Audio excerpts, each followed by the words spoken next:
خان صاحب نے تو کوئی ابھی تک وہ نہیں کیا. آپ آئے, خان صاحب کو شرم نہیں آئی کہ مسجد کی ہمارے سے خان صاحب کو شرم آتی تو آتے. بھائی میں سیدھی بات کرتا ہوں, میں نہ میں کوئی وزیر ہوں نہ میں کوئی مشیر ہوں. اما بعد, فاعوذ باللہ من الشیطان الرجیم, بسم اللہ الرحمن الرحیم.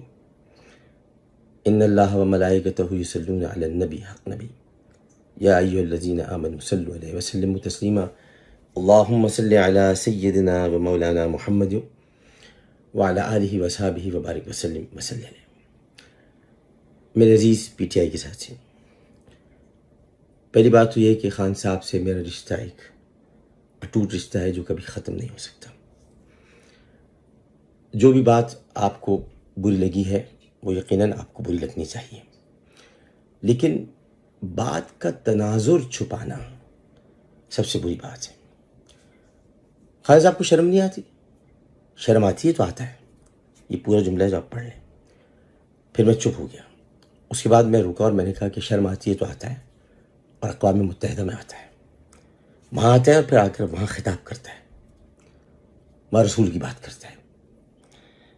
لیکن چونکہ وہ بیچ میں سے کاٹ کر اور اگلا حصہ نہیں دکھایا گیا, جس کی وجہ سے, لیکن اس کے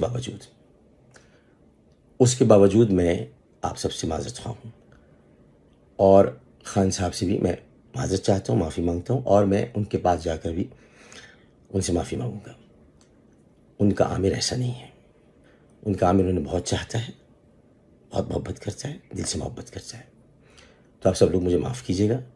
رہی بات یہ کہ یہ سپریم کورٹ کا فیصلہ ہے اور میں وہاں کیوں گیا تھا, دیکھیے میں آج بھی اپنے اس جملے پر قائم ہوں اور ابھی پھر کہتا ہوں, جو حکومتیں مسجد گراتی ہے وہ ہماری نہیں ہوتی. تو ہماری تو حکومت گرا ہی نہیں رہی.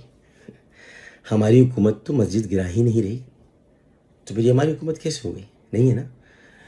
لیکن علاقے میں صورتحال کچھ ایسی ہوتی ہے جہاں پر ایم این اے کو, ایم پی کو جانا پڑتا ہے. کچھ معاملات ایسے تھے, اور پھر یہ مولانا فضل الرحمان صاحب کے لوگ تھے, تو جو شرارت کی وہ آپ کے سامنے ہے. تو میں آپ کو پھر بتا دوں, خان صاحب میرا لیڈر, میرا کپتان, میرا رہبر. اللہ حافظ.